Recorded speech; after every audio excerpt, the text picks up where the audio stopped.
You get a big chunk of money. You have to pay that back from your small percentage that they give you. You're sitting around like, how am I gonna even pay my rent? I don't know if I'll ever repay my deal. Can you see why that's problematic? DIY. Okay, DIYers, so I saw this new story here. This video that popped up on my timeline from a producer based in New York named Young Bora. This video honestly raised a few interesting questions about why music is continuing to be devalued and why even there's a good case for why the quality of music is going down the shithole. So I spoke with a friend of mine who works at a major record label this morning. And she reminded me of the fact that no new musical artists are signed unless they blow up online, whether it's TikTok, Instagram, YouTube, whatever. Essentially, you could be the best musician, the best artist, have the coolest look, the coolest songs, but unless you blow up online, they're not going to touch you with a 10-foot pole. We knew this.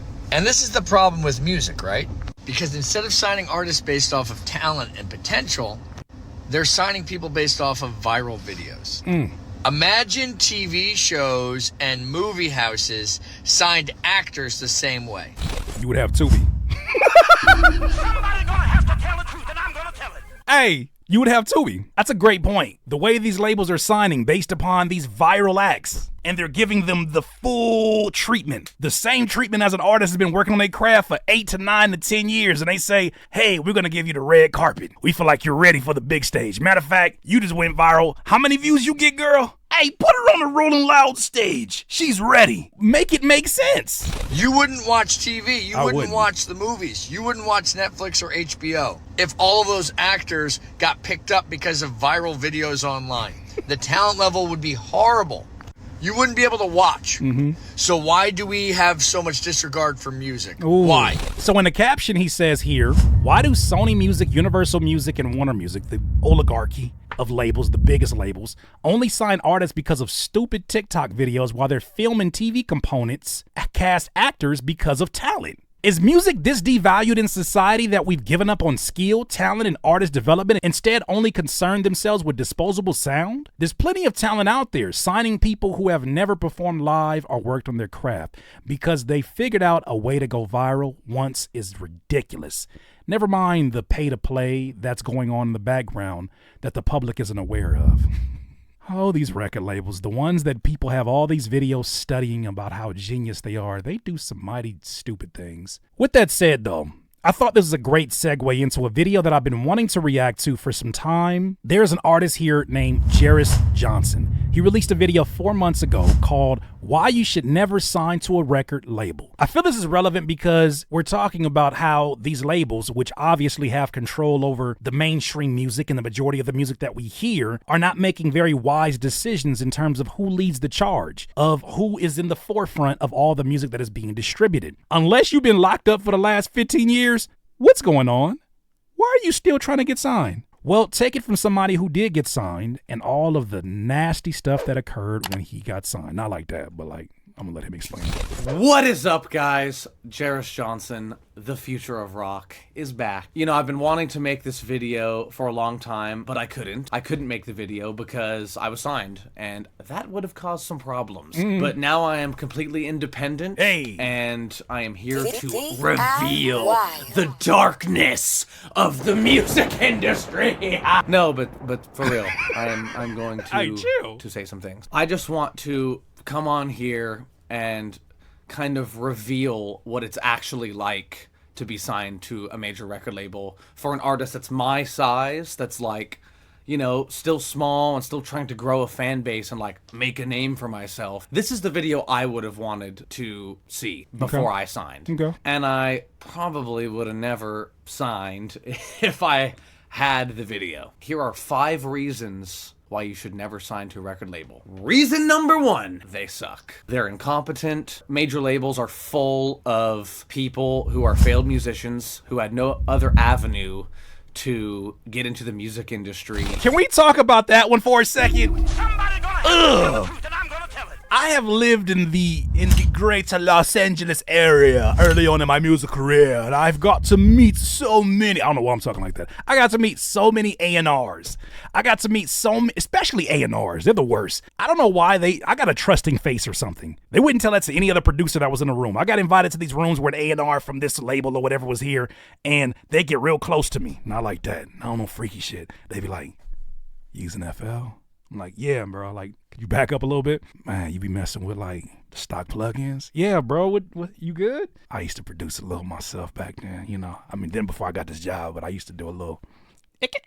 There is so many A&Rs that I have met on that timing that I was like, there's more failed musicians than there are successful musicians. Is this the land of failed musicians and where they go, the bitter ones? Are they the ones making the decisions for how much of a bumpy ride you're about to endure because they couldn't make it? So you have a bunch of failed musicians essentially trying to coach and tell a bunch of up-and-coming musicians and successful musicians how to be a successful musician, which is insane. And, you know, you'll also have like a social media, you know, marketing person who will like try to tell you how to blow up on social media, but they've never done it. Have you ever thought about that?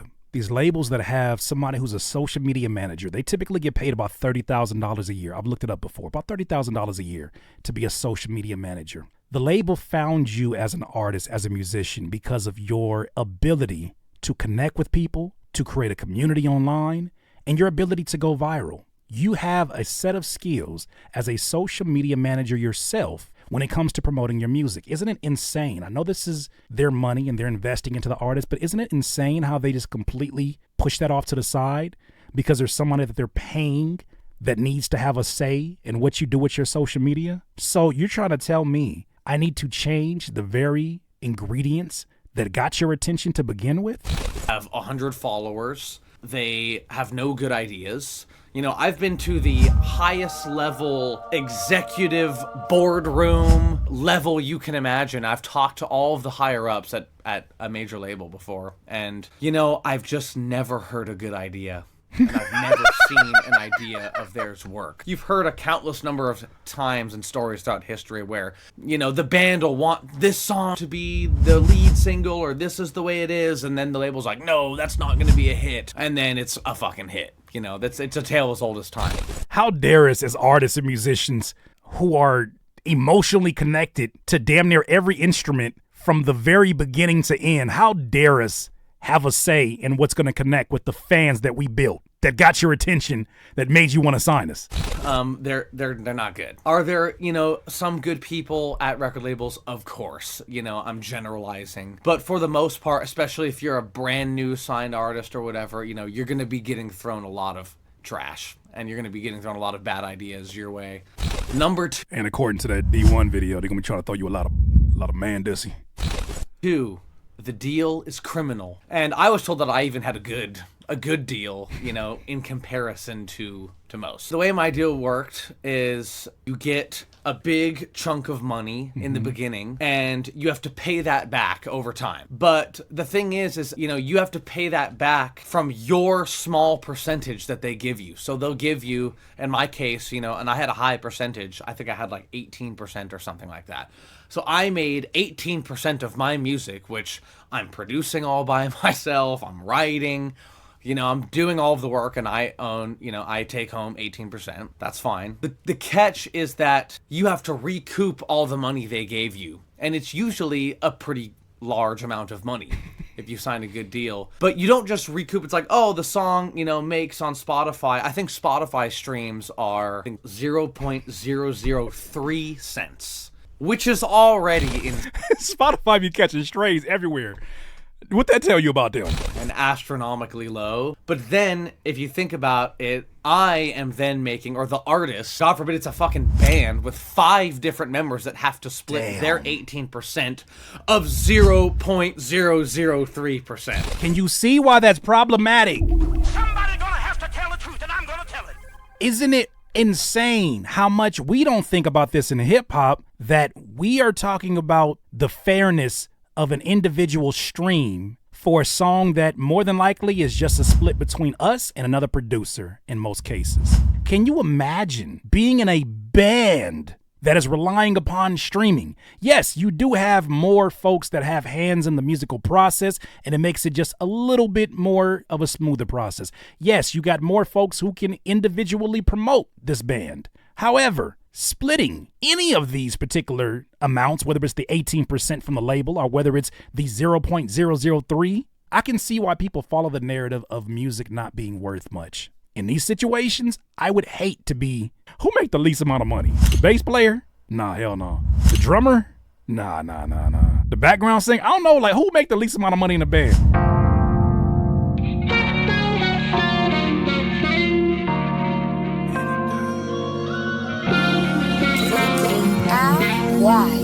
You better meet me on a day that you pray that I'm mediocre. Well, today ain't the day and I'm feeling like I'm reloaded, Joker. While you was liking, typing, swiping your socials, I was DIYing and likely changing the coach. See, I would not come approach me, I will sidewind a vulture. That's a fine line of choices, one a flat line of coma.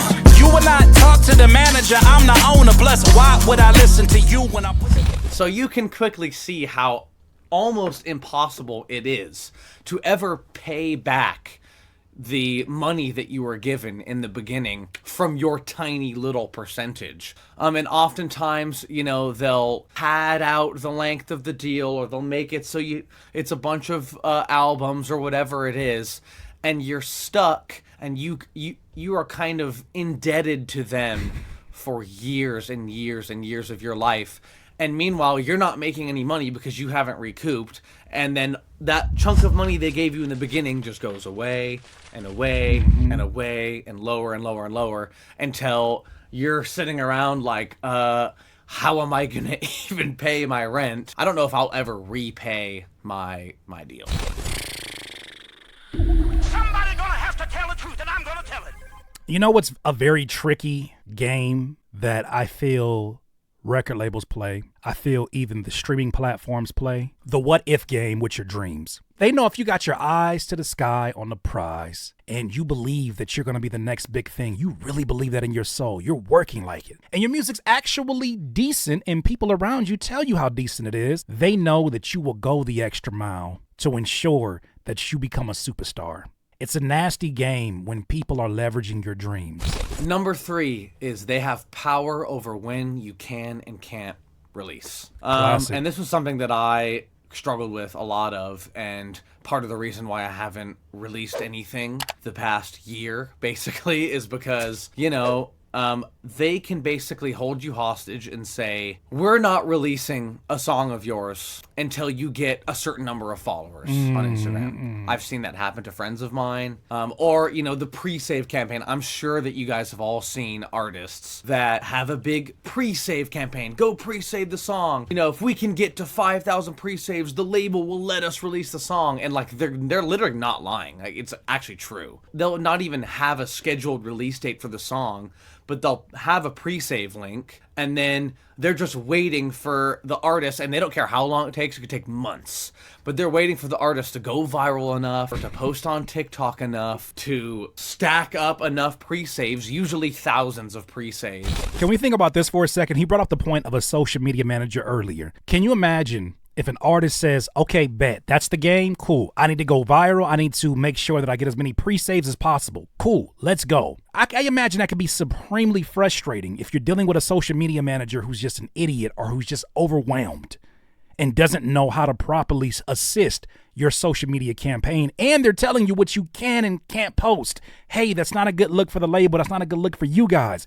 Take that down. Rappers are almost backed into a corner where they're expected to put out a crazy amount of music for the streams. And if you have this certain amount of time that goes by and you're not a part of the elite club like a Kendrick Lamar or a J. Cole that is allowed that space because they're magnetizing, because they've created a body of work that is worth waiting for, and people have a certain bar that's there, can you imagine the amount of artists that haven't truly fallen off but have a shitty deal that is telling them, yeah, you're not going to be able to release until you get this amount of views on your TikTok, until you get some movement on them pre-saves? What a terrible way to siphon the energy of a young creative in their prime. And then they'll finally let an artist release a song. How many times have you guys seen artists where you see a song, you know, it's happened with me. You know, I have a song that went viral, and then the label won't let me drop the song until it's has a certain number of pre-saves, and that takes, you know, like a year to come together. Like, and by that point, it's too late. People have moved on. Fans don't care about the song anymore. You know, it's over. It's, you know, the hype has came and went. You can even have an artist that pops the fuck off and has a big hit song, but then if the next song doesn't do as well, you know, a label will do what's called shelving. Basically hold you so you can't drop any music, but you also can't leave them. And so you're sitting around waiting to do anything because either they have other priorities, you know, bigger artists or a band that has a lot of momentum right now, or whatever the case may be, and they'll hold you hostage. Number 4, is there a better option? And especially in today's day and age, you know, in 2023, I've seen people completely independently on their own, you know, through DistroKid or whatever, one of those types of things, upload their songs and get hundreds of millions of streams. You can do it. Labels don't do anything besides give you money.